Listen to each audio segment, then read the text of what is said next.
বেগুন তো 4-5টা চুরি করেছি, আজ আর তরকারি কিনা লাগবে না। দেখি আশেপাশে আর সবজি আছে নাকি, তাহলে তো আরো ভালো হবে।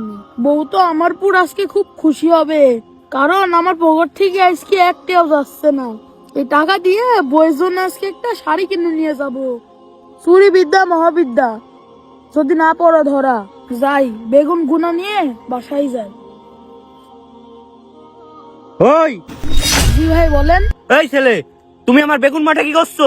আরে ভাই, আমি তো একটু এক করতে গেছিলাম। ও, এক করতে গেছিলেন? ভাই, আপনার পকেটে এটা কি? পকেটে তো মোবাইল। মোবাইল? মোবাইল তো লাগছে না, কই দেখি।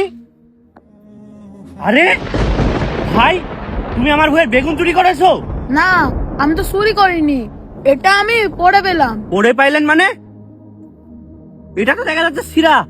ভাই শোনেন, আপনি আমার বউয়ের বেগুন চুরি করেছেন? ও ভাই, আমি চুরি করেছি, আপনি আমাকে মাফ করে দেন। হায় রে মানুষ।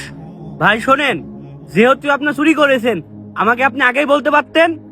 খোদাই মিথ্যি কথা বলে কোনো লাভ নেই। আর ভাই শোনেন, চুরি করা হলো একটি পাপ, আর পাপীদের আল্লাহ তাআলা কখনোই পছন্দ করেন না।